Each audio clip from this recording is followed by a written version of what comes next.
منظور پشتین کے حوالے سے نا میں پہلے بھی لکھا ہے، میرا بھائی کھل کی مخالفت کرتا ہے اس کی اور میں حمایت کی۔ میں ابھی بھی سمجھتا ہوں کہ منظور پشتین ایک مظلوم کی آواز ہے، مظلوم آدمی ہے، ظلم سہنے کے بعد وہ اس معاشرے میں کھڑا ہوا ہے، اس نے بندوق نہیں اٹھائی، وہ اپنا حق مانگ رہا ہے، اور اس وقت چونکہ ایک ریاست کی طرف سے اس کو نفرت مل رہی ہے، اس کے باوجود وہ بندہ ڈٹا ہے۔ البتہ پی ٹی ایم کے اندر وہ تمام تر پاکستان دشمن لابی متحرک ہے، اسلام دشمن وہ لابی متحرک ہے جو انہی پختونوں کو قتل کروانے کے لیے، ان کو ملیہ میٹ کروانے کے لیے پرویز مشرف کے اوپر دباؤ ڈالتی تھی۔ یہی محسن داوڑ جس کو آج پٹھانوں نے جو ہے نا میرے بھائیوں نے منتخب کر کے بھیجا ہے پارلیمنٹ کے اندر، یہ وہ بدبخت آدمی ہے، یہ جو ہے نا تالیاں بجایا کرتا تھا ٹویٹر پہ۔ 2013 کی اس کے ٹویٹس اٹھا کے آپ دیکھ لیں۔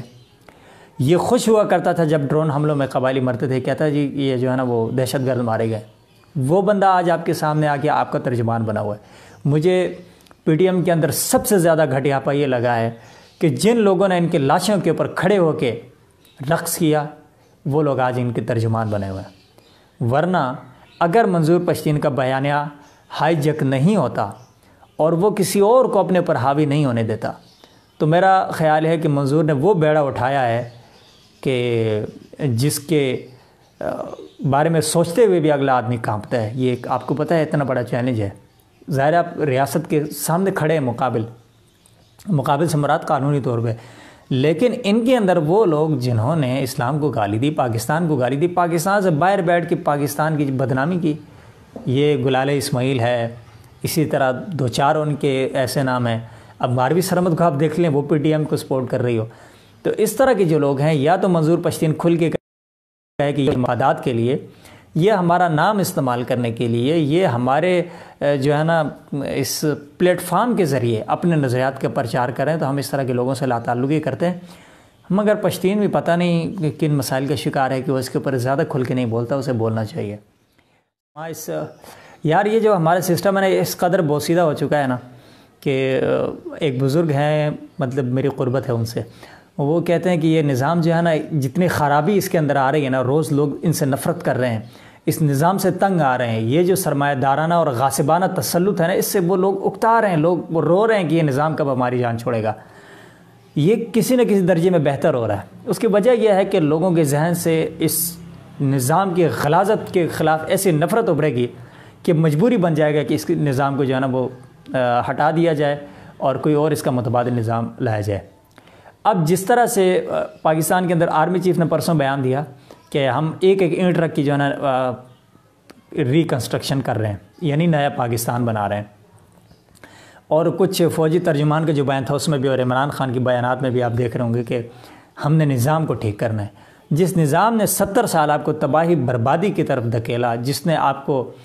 گندا کیا، جس نے آپ کو بھکاری بنایا، اور جس نے آپ کو ہائرڈ گن بنایا، یہ وزیر اعظم صاحب کے الفاظ ہیں، کرائے کی بندوق بنایا۔ جب تک پیسے ملے لڑے، جس دن پیسے ٹھپ ہوئے کہا جی ہم کرائے کی بندوق نہیں ہے۔ اس نظام سے آپ کو جان چھڑانی ہوگی، ادروائز آپ سروائیو نہیں کر سکیں گے۔ اسی طرح ذلت و خواری نصیب میں ہوگی۔ میں کبھی کبھی سوچتا ہوں کہ یہ جو ہم جی رہے ہیں ان حالات میں، نہ ہمارے پاس جو ہے نا عام آدمی کو وسائل دستیاب ہیں، نہ ہمارے ملکی حالات ٹھیک ہیں، نہ ہماری معیشت درست ہے، نہ ہمارا سسٹم ٹھیک ہے۔ اس کے باوجود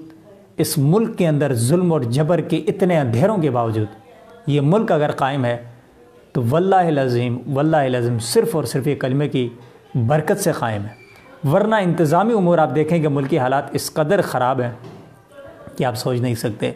ٹھیک ہے، مثبت رپورٹنگ کرنی چاہیے، لیکن سچ بھی بتانا چاہیے۔ جس موڑ پہ ابھی ہماری جو ملکی صورتحال ہے، انٹرنیشنل جو ہماری ریلیشنز ہے، اس کے حوالے سے دیکھیں، پاکستان کے اندرونی حالات دیکھیں، حکومت جو ہے نا وہ آپس میں متفق نہیں ہے، اور اسی طرح مطلب ہر ایک نے دوسرے کے کام میں ٹانگ اڑائی ہوئی ہے۔ اس کی وجہ سے سارا کھچڑی بنی ہوئی ہے۔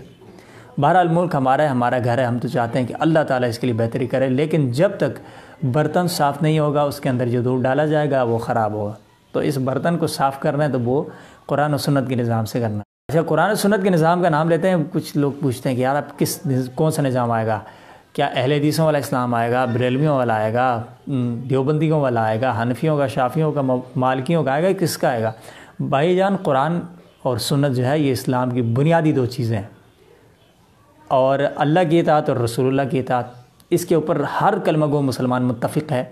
فقہ، اجماع اور قیاس اور چیزیں ہیں، وہ کسی بھی موضوع کو لے کے جو ہے نا وہ ائمہ جو ہے فقہا کی جو آراء ہیں اس کی روشنی میں وہ چیزیں طے ہو جاتی ہیں جو جدید مسائل ہیں۔ ادروائز جو نصوص ہوتی ہیں اس کے اوپر کسی کو اعتراض نہیں ہوتا کہ بھئی اگر آپ نے محلے میں کسی آدمی نے بڑا سا ولا بنایا ہے اور وہ محلے کے لوگوں کو انویٹیشن دے رہا ہے کہ آپ آئیں، میں اپنا گھر کھول رہا ہوں، آپ میرا گھر دیکھیں، یار ایوان صدر کھولنے سے عوام کی بھوک مٹے گی، غریب کو روپیہ ملے گا، کھانا ملے گا، جس کو کفن دستیاب نہیں اس کو کفن ملے گا، اور جس آدمی کے پاس اپنی بیوی کا ڈیلیوری کے پیسے نہیں ہیں وہ ادا ہو جائے گا۔ یار یہ ایک شعبدہ بازی ہوتی ہے کہ دیواریں کھول دی ہیں جی آپ آگے سبزہ دیکھیں، ہم نے جو ہے نا پارلیمنٹ ہاؤس کھول دیا، ادھر آگے دیکھیں، جو سوچے کہ یار پتہ نہیں اس کے اندر کیا ہوتا ہے میں آگے دیکھوں، وہ دیکھ سکتے ہیں۔ ادروائز ہم اس در و دیوار کا کیا کریں جو ہمارے کام نہیں آنا، اور اس کو دیکھ کر ہمیں فائدہ نہیں ہونا، ہم اس کا کیا کریں؟ تو میں نہیں سمجھتا کہ اگر اس کو عوامی پوائنٹ بنا کے عوام کو کوئی باقاعدہ فائدہ ہو رہا ہے پھر تو ٹھیک ہے، لیکن اگر آپ نے جو ہے نا قارون اور شداد کی جو جنت بنا کے آپ نے نمرود کی دکھانی ہے دنیا میں کہ بھئی یہ ہم جنت بنا رہے ہیں اور یہ محلات آپ دیکھیں، ہم اس کا کیا کریں؟